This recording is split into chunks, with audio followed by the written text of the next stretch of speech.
Welcome, ladies and gentlemen, to the B and Me podcast. This is your host, B. I want to thank y'all for all the support that you give us to the show. Thank you for liking the comments. Thank you for liking the videos. And most importantly, giving us extra shout outs throughout the day. So before I start this episode, I want to give my special thanks to Brothers Coffee Company. They are a huge support when focusing on my vision, my purpose. And I just want to thank y'all for giving me the opportunity to use this as your venue. So episode 23 will focus on why being alone is a good way to expand your mind and body. Now, so I realize the culture expects us to be social. It expects us to be around people and to glamorize human connection.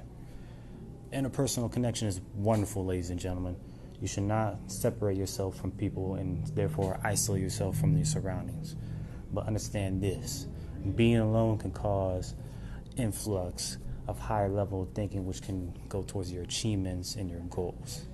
Now I want to break down this story. So I was at work, right? And this guy was talking about coping mechanisms for his depressive situations. So the best way for him to handle stress was to speak to people, to hang with them, to understand them. And he spoke about their long talks, what they did for the day, what experiences they were going through. But there was a catch to it. There was times where his friends left to do other things, and he would get stuck in the moment with it. So he would go back home and realize it's not right for him. It didn't feel right.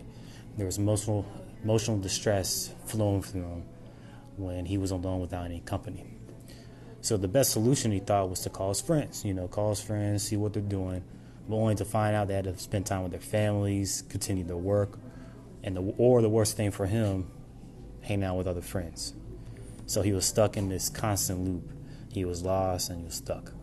And he would continue to cycle of leaving, spending time with his friends, and only thinking about past interactions. Now, I want to break down an important story, an important concept that I think is important. The great Buddha, a man who had everything, a man who lived as a prince. He had it all. He left it because he realized what the world he was living in. He realized that being stuck in this cozy, biased mindset that his parents gave him, it wasn't for him. And therefore he left to embrace enlightenment, to explore it. So the way he did this, he used his downtime and alone time to embrace suffering, to understand it, learn from it, and grow with it. This is an important quote I want to mention from a famous Buddhist named Shaka. Non-attachment is great. There's a series of influx. What you do now, it'll come to him effortlessly, which means the distractions that are going through my coworker, it was like a discipline, pride. It could be all kinds of things going on. And his fact, it was him being lonely. And what it meant by what comes to him effortlessly, so when his friends left, that was the time for him to focus on his goals and pursue what he wanted to do. Now, life is important. Life works in your favor when you are alone. There are many men and women who have documented their experience of solitude, and they discovered a new outlook on their life by achieving this. One very great man, Marcus Aurelius. Marcus Aurelius was one of the 5 great Roman emperors during, their golden era of the Roman Empire. And he built and laid out a book called Meditations that teaches us a lesson about self-sufficiency. And in book 2, line 14 of Meditations, it says this. He, referring to the Quadi, which was a Germanic tribe, does not realize that it is sufficient to solely concentrate on a divinity within himself and to give it a true purpose. That service is to keep it uncontaminated by passion, triviality, or discontent at what is dealt by gods. So what he means by that, your greatest distractions could be your pride, your lack of discipline, or your unhappiness. And little things what Aurelius was saying you have to meditate on it and focus alone on it, so therefore you have a brighter impact on what you believe in. Now, being alone requires intense training, discipline, and focus. And self-mastery does not come naturally, ladies and gentlemen. It took Buddha a long time to master himself. But he went through a chaotic event, and that chaotic event was him living with his family because it was too cozy for him. It was too luxurious, and he didn't understand that suffering is natural in the world and you need to embrace it. For Marcus Aurelius, it was his role as a ruler.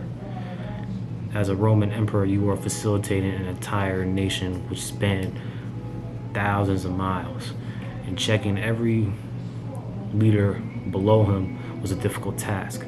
So he thought being alone and separating himself from the group could help him recharge and to relax. Now, you yourself will go through a chaotic event. You yourself will have to figure it out. And you figure that out by controlling and understanding your emotions, self-reflecting on yourself, and self-evaluating yourself. Now, many people have different ways to cope with this mechanism. People have different ways to tackle it. So, you have, let's see, what's a good one? So a good one for me is to sit down 15 to 20 minutes and do nothing. Doing nothing can be a great way for you to absorb and create new, unique solutions. It may unlock a problem to some situation you're having. Another one for me, I love long walks. Long walks allows me to concentrate solely on the moment without any distractions or interferences. Another one too is reading. Every once in a while I like to read a good book.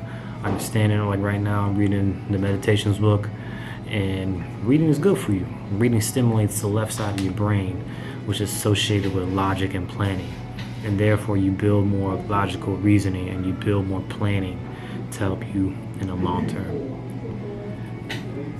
So I hope y'all can understand this and be able to absorb this information. Now, let me just give y'all a little hint between separating yourself and isolating yourself. So separating yourself means that you're taking yourself away from the group and focusing on your vision. Understand that. And isolating means you cut everybody off. You cut off your friends, your family, your loved ones, and this can poison you. Because like I said, humans need interaction, but when solely away and dwelling on the past and the future, it can be very corrupting for your body and therefore poison your mind and give you these unrealistic scenarios within the world. So ladies and gentlemen, I want y'all to hear these words and approach them in your own life. Start off small. Doesn't mean jump right into it. Like I said, simply do nothing for 10 to 15 minutes. Simply read a book. Simply go on a long walk. Or you can work by yourself. Work out by yourself. Of course, don't do no damn dumbbell bench press that has 200 pounds. You can't do that. Do something that's going to help you in the long run. And when you're choosing to be alone, also choose the right friends to associate with too, because they will understand too. And being alone has a good perk when it comes to these things. When you're alone, you begin to have greater self-confidence, and therefore you're able to love yourself even in a greater facility. And also too, being alone means that you can value your friendships even more because you know what they're about, and you take the time to recharge and to relax the mind. Therefore, you're happy to see them and you're happy to engage with them. So, ladies and gentlemen, this is the B&B Podcast with your host, B. Thank y'all for supporting the video. Make sure y'all like to subscribe to the video, and hope y'all have a wonderful day and stay focused. Always stay focused. Peace.